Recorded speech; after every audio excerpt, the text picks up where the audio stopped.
प्रिय किसान भाइयों और ग्राहकों, स्वराज ट्रैक्टर खरीदने पर आप और आपके परिवार को बहुत बहुत बधाई और धन्यवाद। आपका प्रिय ट्रैक्टर आपके जीवन में प्रगति और खुशहाली लाए, ऐसी हमारी कामना है।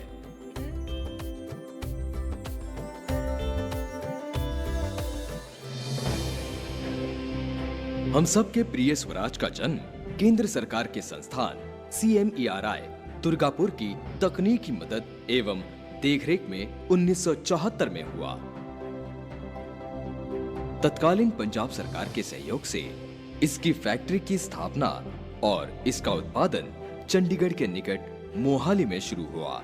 इस तरह स्वराज को देश का पहला संपूर्ण स्वदेशी ट्रैक्टर कहलाने का गौरव प्राप्त हुआ।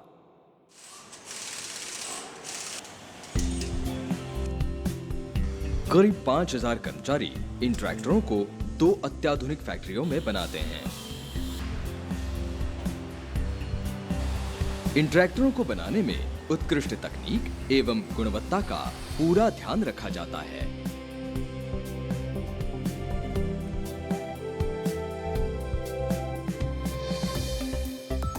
पिछले 41 वर्षों में लगभग 11 लाख ट्रैक्टरों का निर्माण हुआ है और इन ट्रैक्टरों ने देश के किसानों की प्रगति एवं खुशहाली में भरपूर योगदान दिया है।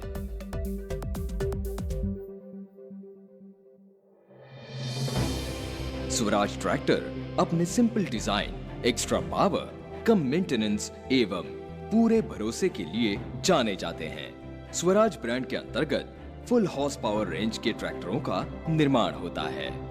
आजकल 10 मुख्य मॉडल बनाए जाते हैं जो किसानों की हर जरूरत को पूरा करते हैं। ये मुख्य मॉडल हैं 724 ऑर्चिड, 825, 724, 834, 735, 843, 744, 855, 841, 960। ये ट्रैक्टर देश भर में फैले लगभग 750 डीलरों द्वारा उपलब्ध कराए जाते हैं। इनके अलावा 400 सर्विस पॉइंट से भी ग्राहकों को स्वराज सेवा दी जाती है। इनके ओरिजिनल पार्ट्स आसानी से सभी डीलरों के यहाँ मिल जाते हैं। ट्रैक्टरों के अतिरिक्त कई तरह के कृषि उपकरणों का उत्पादन भी यहाँ किया जाता है। अपने देश के साथ साथ स्वराज ट्रैक्टर विदेशों में भी लोकप्रिय हैं। अपने ट्रैक्टरों के सिंपल डिजाइन, गुणवत्ता एवं उत्कृष्ट ग्राहक सेवा के लिए स्वराज को विश्व के प्रतिष्ठित डीमिंग अवार्ड से सम्मानित किया जा चुका है।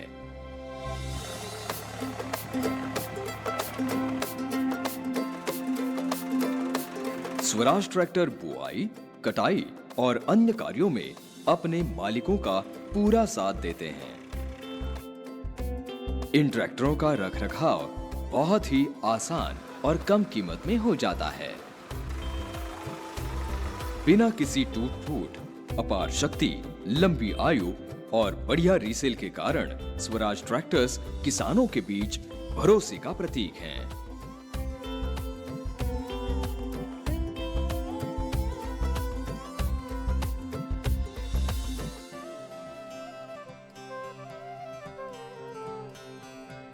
पांच साल पहले इसी स्वराज परिवार का अंग बना माधोपुर में रहने वाला किसान भरत अपने ट्रैक्टर के कारण साधारण किसान से समृद्ध किसान बन गया। स्वराज खरीदने के बाद उसका जीवन खुशियों से भर गया। कंपनी के इंजीनियर ने ट्रैक्टर देते समय ट्रैक्टर के रखरखाव के बारे में जो भी जानकारी दी, उससे वो ट्रैक्टर की देखभाल खुद ही कर लेता है। इसीलिए गांव वाले उसे इंजीनियर भरत कहकर भी बुलाते हैं। अपने ट्रैक्टर के साथ साथ भरत गांव वालों को भी उनके ट्रैक्टर के आसान रखरखाव के बारे में जानकारी देता रहता है।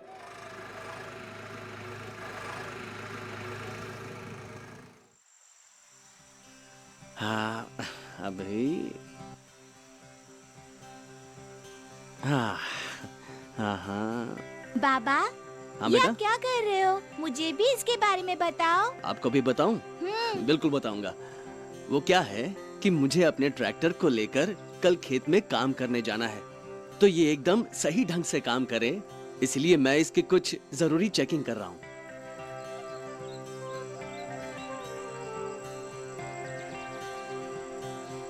बाबा ये क्या है? बताता हूँ बेटा, ये ये है एयर क्लीनर। जब ये साफ हो तो इंजन को साफ हवा पहुंचती है। अच्छा। हम्म, आ, बाबा इसे खोलना मुश्किल तो नहीं है? बिल्कुल नहीं बेटा, ये लो हो गया। ये,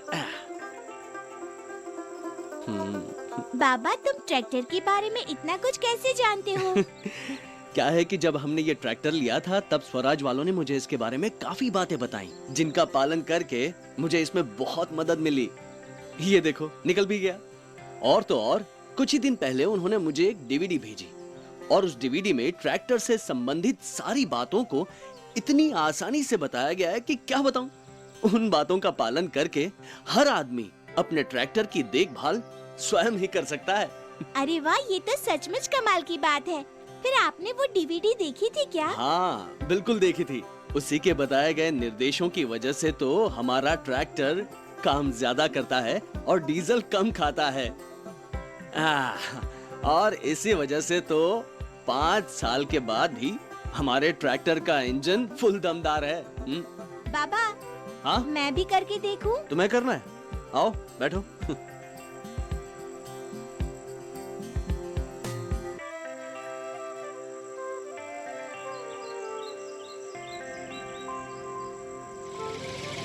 अरे भरत भैया कैसे हो? अरे भैया क्या हाल चाल? सवेरे सवेरे कहाँ चल दिए? अभी तो मंडी भी नहीं खुली होगी। अरे तुम्हें तो मालूम है भरत भैया, सीजन चालू होने वाला है, इसीलिए ट्रैक्टर को जांच के लिए एजेंसी ले जा रहा हूँ। अरे तो इतनी छोटी सी बात के लिए इतना दूर क्यों जा रहे हो? क्यों भरत भैया, ट्रैक्टर तो चेक करवाना ही है। और वैसे हम तो इतने पढ़े लिखे है नहीं कि ये सब काम खुद ही कर लें। अरे क्या भैया आप भी। मोहन भैया हाँ? इतनी छोटी छोटी बातों में परेशान होने की कोई जरूरत नहीं।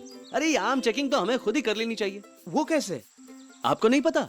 अरे कंपनी वालों ने अब ये बहुत आसान बना दिया है। हर ग्राहक को एक सिखाने वाली डीवीडी दी जाती है। हाँ? उसे देखकर हम ट्रैक्टर की आम जांच और देख रेख वाली बातें खुद ही सीख सकते हैं। हाँ? चलिए मैं बताता हूँ आपको, आइए। ये तो बहुत अच्छी बात है ना। हाँ अरे मुनिया बेटी, तुम ट्रैक्टर के पास क्या कर रही हो? ओह नमस्ते चाचा जी, मैं बस इस फिल्टर को धो रही थी। बाबा मैं इसे पानी से धो के लाती हूँ। ठीक है, जाओ जाओ जाओ। अच्छा सुनो, आते आते अलमारी के दराज से वो डीवीडी ले आना, ठीक है ना? ठीक जा। है। पर ये सब मुनिया को सिखाने की क्या जरूरत है? अरे तुम नहीं जानते, हमारी मुनिया बड़ी तेज है। जहाँ वो रसोई में अपनी अम्मा का हाथ बटाती है, वहीं ट्रैक्टर की मरम्मत में मेरे साथ लगी रहती है। अरे वाह भाई, तुम्हारी मुनिया तो तुम्हारे साथ रहकर पूरी इंजीनियर बन जाएगी। अरे वो इतनी छोटी होकर सीख सकती है तो हम भी सीख सकते हैं। अरे क्यों नहीं, ये बहुत आसान है। अच्छा? अरे मैं मुनिया को इसके एयर क्लीनर को साफ करने के बारे में ही बता रहा था। अरे भाई ये सोनू, फोन की दुनिया से बाहर निकलो और कुछ काम वाम सीखो। कल के चलो लड़के भी। आओ आओ आओ। हाँ ये देखो, ये है हमारा डस्ट कलेक्टर। रोज ट्रैक्टर निकालने के पहले याद से इसे साफ करना चाहिए। हाँ, और फोन को निकालना मत दोबारा। और यहाँ पर ये जो कटोरा होता है ना, इसमें होता है ये तेल। इसमें तेल का साफ होना बहुत जरूरी है। हर 125 घंटे में इसे यहाँ से निकालें। इसमें से पुराना तेल निकालकर साफ तेल इसमें डालें, है ना? और कभी अगर आपका ट्रैक्टर बहुत ज्यादा धूल वाले वातावरण में काम कर रहा हो, तो हर 8 से 16 घंटों के अंदर अंदर इसमें तेल की सफाई होनी और बदली होनी बहुत जरूरी है, क्योंकि ये इंजन ही तो हमारे ट्रैक्टर की दिल की धड़कन है। सही बात, सही बात है ना? हाँ। और एक बात ध्यान से याद रखो कि इसके अंदर ये जो जाली होती है, इसे डीजल से साफ करना बहुत जरूरी है। अच्छा। जो हमारी मुनिया अभी कर रही थी। हाँ, वही तो। बिल्कुल ऐसे ही इसे साफ करना है। और यहाँ एयर क्लीनर तो साफ हो गया, लेकिन इसकी साफ हवा इंजन तक पहुंचाने के लिए ये होस पाइप का कसा होना बहुत जरूरी है। वरना ये साफ हवा हो जाएगी। हाँ हाँ, अभी तो पता चला कि एयर क्लीनर का साफ रहना कितना जरूरी है। अब ये बताओ कि इंजन को चलाने के लिए सबसे ज्यादा जरूरी चीज क्या है? क्या है? डीजल। साफ और बिना रुकावट का डीजल। और उसको पहुंचाने के लिए हमारे पास यहाँ ये डीजल फिल्टर लगा हुआ है। ये डीजल को छान के इंजन तक पहुंचाता है। लेकिन अगर ये धूल मिट्टी की वजह से जाम हो गया तो इंजन को ठीक से डीजल नहीं मिलेगा। इस फिल्टर को कैसे साफ करना है मैं अभी बताता हूँ। जगन वहां पर 10-12 का पाना पड़ा होगा, देना।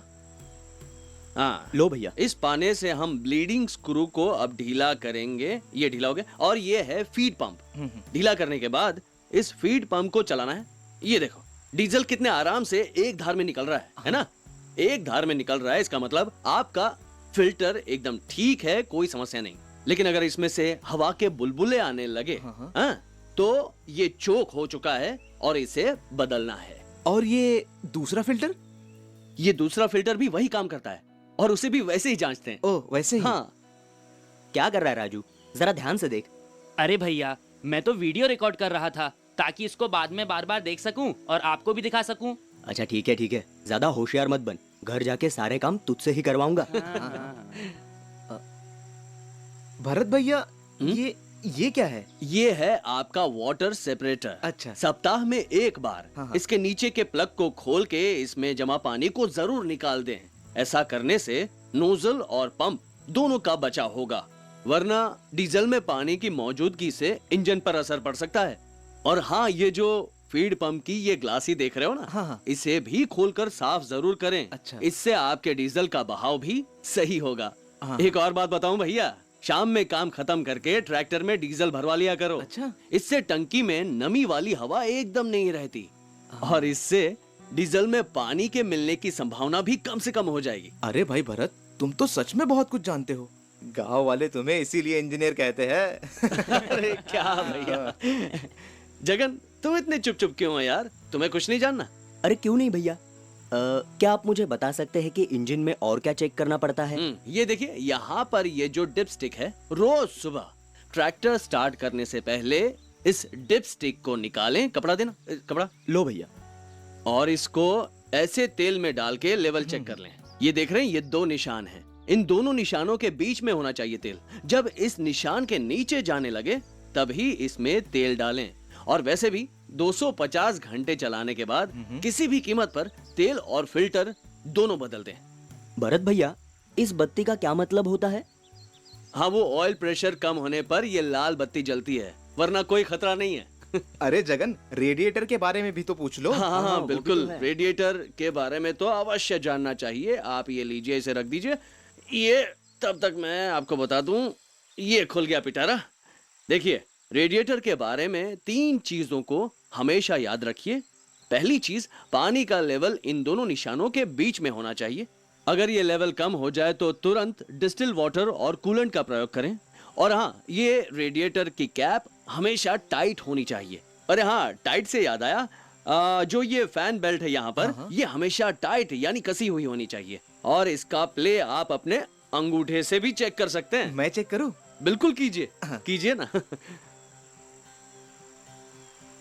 टाइट है। और तीसरी जरूरी बात, जगन भैया वहां पर तापमान मीटर को देखिए जरा। उसकी जो सुई है हमेशा हरे निशान तक ही होनी चाहिए। बिल्कुल। हाँ, भैया का फोन है मुंबई से। 1 मिनट आया, 1 मिनट। हाँ भैया, क्या हाल है? हाँ, यहाँ सब बढ़िया चल रहा है। क्या खेत में है क्या? अरे नहीं भैया, अभी मैं हमारे इंजीनियर साहब है ना, उनके घर पे हूँ। कौन, वो हमारा भरत? हाँ, वही भरत भैया। उनके पास से ट्रैक्टर के मेंटेनेंस के बारे में बहुत सारी जानकारी मिल रही है। अरे बहुत इजी है भैया, ये सब हम भी कर सकते हैं। देखना, मैं भी इंजीनियर बन जाऊंगा। वो तो मोबाइल इंजीनियर है। आपको वीडियो व्हाट्सएप पे भेजता हूँ। बाय। अरे मोहन भैया, क्या हुआ? ट्रैक्टर पर बैठ गए, कहीं जा रहे हो क्या? अरे नहीं, ये क्लच दबा के देख रहा था भरत भैया, कुछ टाइट है। ओ अच्छा। इस पर कभी ग्रीसिंग की है? नहीं तो। हाँ, तभी ये ऐसे हार्ड हो गया है। हाँ। हर 50 घंटों में इस पेडल की ग्रीसिंग होनी बहुत जरूरी है, वरना ये ऐसे ही हार्ड रहेगा। मैं बताता हूँ आपको। ग्रीस गन है? हाँ, है ना। ये लो भाई, ग्रीस गन। हाँ, ये ग्रीस गन। देखिए, अभी क्लच को ग्रीसिंग करने के 2 पॉइंट हैं। एक ये है और एक वो अंदर है। तो हम इस पॉइंट को ऐसे ग्रीसिंग करेंगे। ये खोली, ऐसे लगाया और ये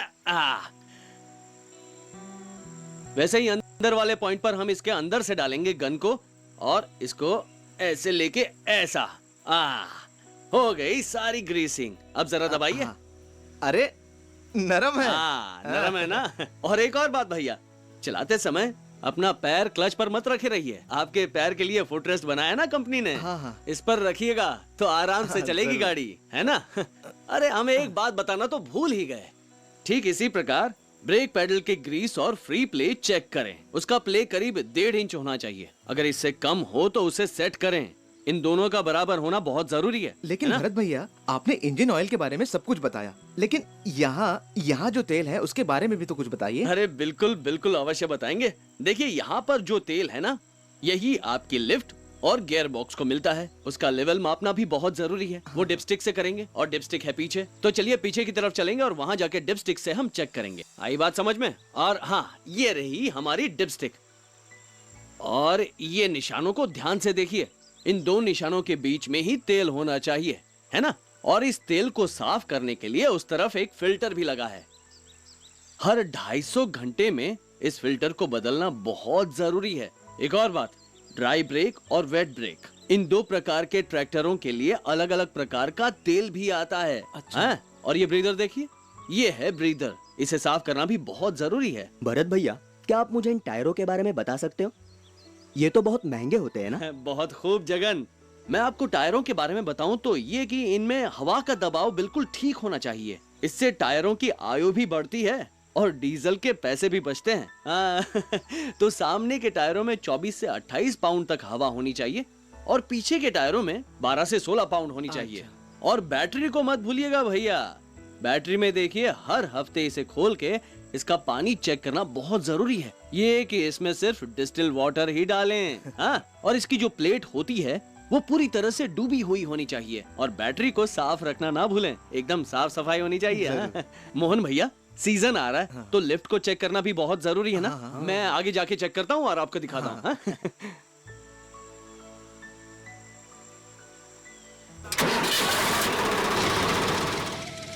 अरे वाह, बहुत बढ़िया। अरे हाँ। अरे वाह, आपकी लिफ्ट तो एकदम सही काम कर रही है? अगर ये धीरे धीरे काम करे मतलब इसमें तेल की सप्लाई कम हो गई है। तो इसके लिए हम क्या चेक करेंगे? तेल का लेवल और फिल्टर, ये दोनों को चेक करना आवश्यक हो जाता है। और याद रखें, जिस ट्रैक्टर में आइसोलेटर वाल्व लगा हो, लिफ्ट का इस्तेमाल करते समय वो पूरी तरह से खुला होना चाहिए, वरना लिफ्ट काम नहीं करेगी। और अगर टिपिंग ट्रॉली का इस्तेमाल करना हो तो वाल्व पूरा बंद होना चाहिए।